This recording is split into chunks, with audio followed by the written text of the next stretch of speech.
की जय। सद्गुरु भगवान की जय।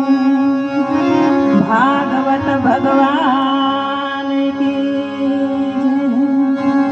श्री कृष्ण कन्हैया लाल की जय। वृंदावन बिहारी लाल की जय।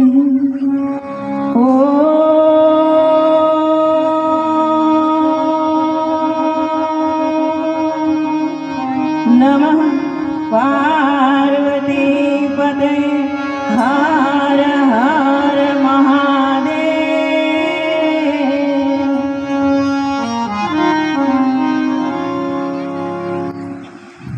परम पवित्र तीर्थक्षेत्र સમાન એ સુંદર મજાનો આશ્રમ, અને એ આશ્રમનું નામ વંદેરી આશ્રમ. વનદેવી, જ્યાં માં જાનકીજી તપ કરતા હોય અને શ્રી હનુમાનજી મહારાજ સ્વયં રક્ષા કરે એવો વનદેવી આશ્રમ.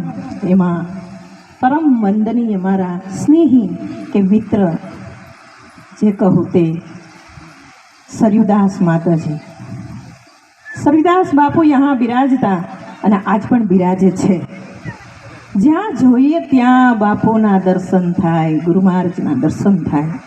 એવું લાગતું જ નથી કે સરયુદાસ બાપુ આશ્રમથી બ્રહ્મલીન થયા છે, એવું લાગતું જ નથી. કારણ કે એમને શ્રીમદ ભાગવત એટલી પ્રિય હતી કે આ ભાગવત એમના સંકલ્પથી થઈ છે, નહીં કે બાપુના સંકલ્પથી. માને સાંભળવીથી, ગુરુ મહારાજને સાંભળવીથી આ ભૂમિકાની અંદર ભાગવતનો પ્રાદુર્ભાવ થાય અને ગુરુ મહારાજને આનંદ થાય. આપણી સમક્ષ અહીંયા બેઠા છે અને માં સાંભળે છે અને આપણે સૌને આનંદ કરાવે છે. પણ વિશેષ કૃપા ગુરુ મહારાજની એ રહી છે કે આપણે વ્યાસ મંચ ઉપર જે ભૂદેવ મળ્યા છે ને, બ્રહ્મજ્ઞાની, બ્રહ્મચરી અને ભાગવતના મર્મજ્ઞ પ્રિયજન. આજકાલ કથાકાર બહુ છે, પણ લાખ રૂપિયાથી નીચે કોઈ વક્તા મળતા નથી. કારણ કે હું વક્તા જ છું, પણ એવા વક્તા નહીં કે બિઝનેસમેન હોય. આજકાલ કથા વ્યાસ એક બિઝનેસ થઈ ગયો છે ભાઈ.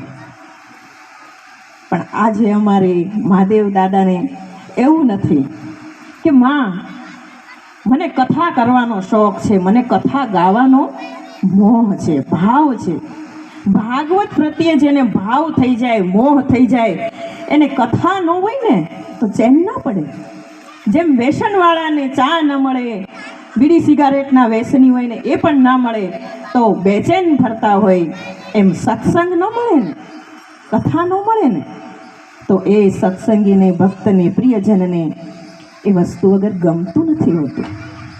અને અમારે સ્નેહી બાબા ઘનશ્યામદાસ બાપુને પણ બહુ જ ભાવ કે માં તમે કહો ને તો તમે કરો તો સારું કથા. પણ મેં કીધું હું હવે કરતી નથી, પણ હું આવીશ ખરું. અને એક વક્તા એવા ગોતી દઉં સંતુષ્ટ તમને કે આપણી કથા એટલી સરસ દીપાવી ઉઠે અને શ્લોકનું સરસ મજાનું વર્ણન કરીને બધાને આનંદ કરાવે. તો એમનો પણ ભાવ હતો. તો એ બધાયની કૃપા અને ગુરુ મહારાજની અમી દ્રષ્ટિથી આ સુંદર મજાનું આયોજન થયું છે.